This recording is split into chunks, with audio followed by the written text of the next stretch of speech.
And we are now going to be talking to Justin Lawman, our political commentator from Canberra, and he's going to be talking to us about what happened in this last week that is worth of noting.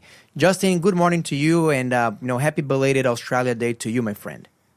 Yeah, it's back at you, guys. Back at you. Thank you very much. Justin, what has happened here? A lot has happened since we last spoke, and I want to start with going to Greenland. The last time we talked about Donald Trump was even contemplating military action to secure Greenland the hard way, but I understand that things have changed. What happened? What's happened? Trump's a negotiator, and I think the whole time he's big, extraordinary, we might even military, attack. That's just his negotiation stuff. He announced at the Davos that there's going to be a deal. The problem with that announcement is that the Prime Minister of Denmark doesn't seem to know about that deal. But look, Americans are going to get it. I just think they already have a base up in the north of Greenland for their Star Wars program that is for missile detection and their satellites. So they've had bases there historically. What he's saying now is they just want some areas for bases. It's clearly about their Golden Dome and their submarine detection. They need it militarily, and they're going to get it one way or the other, is what I would say. Okay, very good. What else? What about the hate speech laws? After we spoke about, there was a late night session at the Parliament, and they managed to approve a revised version of the hate speech bills. What have you made of that? Well, it blew up the Liberal National Coalition's what it's done, and it kind of was well played by the Prime Minister in the end, because he had been on a hiding to nothing. He had just been getting beaten for weeks after Bondi.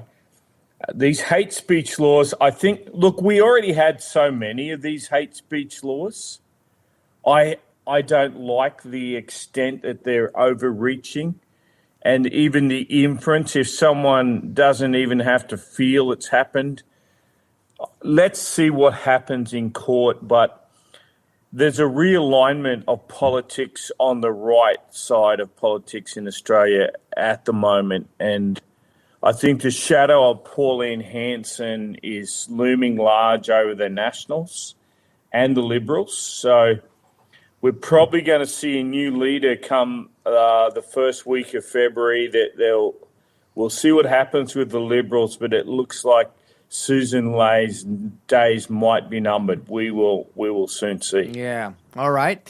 And tell us a little bit about this new weapon that President Trump announced in Davos that they used against Venezuela. I don't know about this new weapon in the sense that it's a secret. But what if done? Are you talking about the directed energy weapon that they seem to use? Yes. And look, they've used sonic weapons. In fact, when the protests happened in front of Parliament House in Australia during COVID, they had one of these sound sonic weapons there to control the crowd. They didn't use it, but it was there just in case. But this is that the Americans have developed this secret technology, it appears, secrets are secrets, that they used via drones that was able to actually just... There's no shots fired as they're going in to take out Maduro. All his hundreds of soldiers were overcome by just dozens of Delta Force operators because this directed energy... The guys on the ground said that their brains were just mush. They couldn't move. They couldn't do anything. They had effects from this weapon afterwards for days. So whatever this, they're saying it's a directed energy weapon, that it just paralyzes people. And systems as well, because it looks like all of the radar systems were shut down. So we don't know if they're two separate systems or if it's the two combined in one. And look, they had the latest tech from China as, anti-aircraft radar. It was a joke. So I think the Russians and the Chinese were really put on notice by that operation, that America's got some stuff that they are really made ineffective by. So it was a bit of a show-off there for the Americans to say, hey, guys, you're on notice. We've got some gear you don't know about. Yeah. Wow. Yeah. Wow. That's definitely a big message to send to the world. What about Minnesota? Are we seeing a new Renee Goods case popping up? What's happening in the United States, Justin? Look, this latest shooting, a guy there's you can watch the video. Everyone's watching the video. There's, a whole bunch of police wrestling this guy on the ground. He apparently had a weapon with 2 spare magazines, a pistol. He was licensed to own the pistol. The left side of politics over there is calling this a murder by ICE. ICE is saying it was self-defense, that he was going to use the pistol or attempting to use it. All the information has not come out on this. But I think we should step back and see this in the larger battle between these two great political forces in the US. The conservative right wing of the Republican side that Donald Trump represents, and the left, the Democrat side. And unfortunately, right across the country, ICE is going to prisons and detaining and removing any illegal immigrants who have been convicted of a crime. In Minnesota, as in other sanctuary cities, they will not allow ICE to go to the prisons. Mm-hmm. So ICE is actually going to the homes of these convicted criminals, people that are illegal and they shouldn't be in the country, but they have committed a crime. Mm-hmm. And so one side here is going to have to blink because it's getting wilder and wilder. The protests are extremely well organised. There are spotters on roofs that are tipping off where to go as they watch ICE go around. It's like a military operation in Baghdad. It's crazy how amped up this has become. The question is, will Donald Trump's side stop deporting these illegals and back away from Minnesota and let it cool down? Or will the other side back away? I'm not seeing anyone backing away from this. And this has the potential to become a big civil conflict where at the moment, the left side are telling people to go and get training with guns. There are influencers coming out online. You can see all this stuff. It's being reported in the news. There's a real stepping up, and each side is trying to own the narrative. They're saying ICE is not trained. These are thugs. These are criminals. We're going to put them on trial when we get back in power.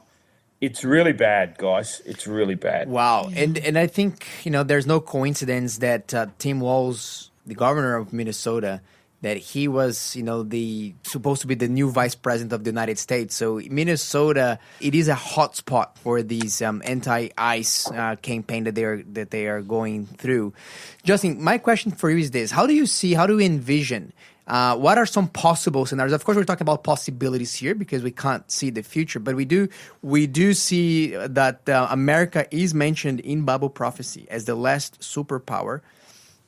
How do you envision that these what we're seeing here could relate to what we see in the Bible, particularly in regards to the role that America is going to have in enforcing a false Sabbath upon the world?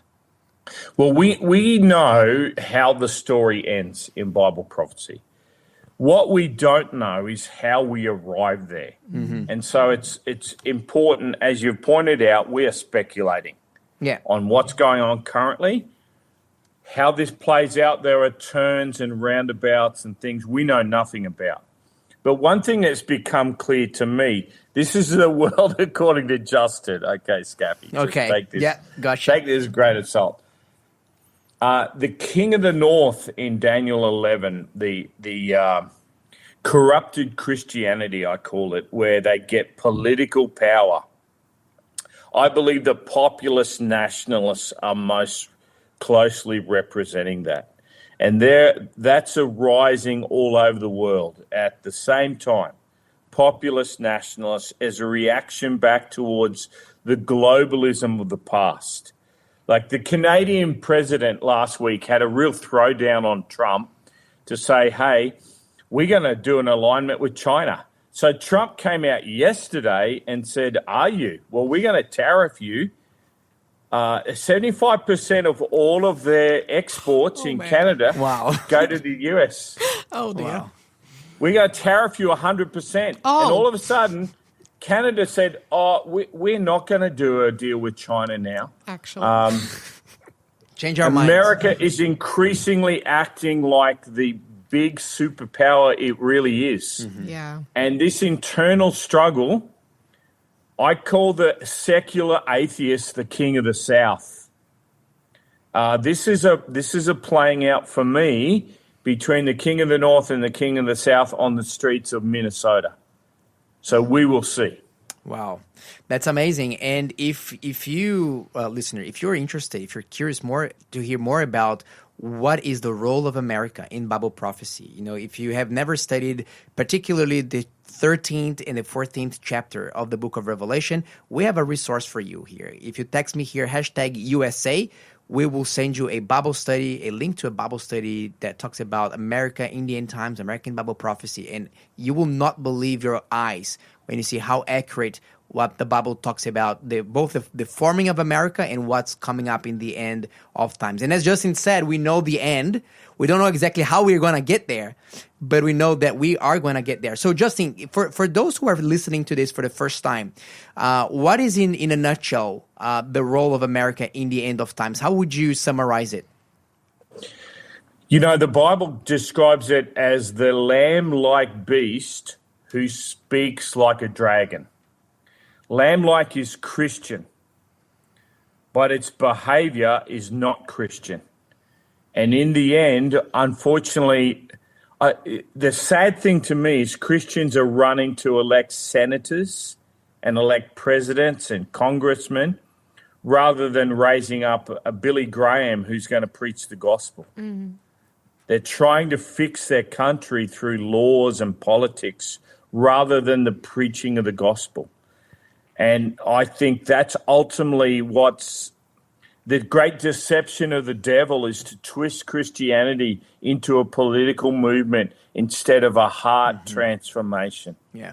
And that's at the crux of what goes on at the very end. Yeah, it is. It is quite remarkable to think that the Bible, which is, the foundation of Christianity, the Bible itself says that the greatest enemy against Christians will be a false form of Christianity, an apostate form of Christianity in the end, which is a plot twist that I think that nobody's expecting, except if you haven't read it in the Bible. Yeah, you wouldn't believe it. If you just take things on face value, you're going to get caught up in one of these two sides and da-da-da-da-da. In the end, there'll only be one side. Yeah. And how we get there is the scary thing to me. Yeah. How this can all come together, that there'll only be one team and it will be arrayed against God's people.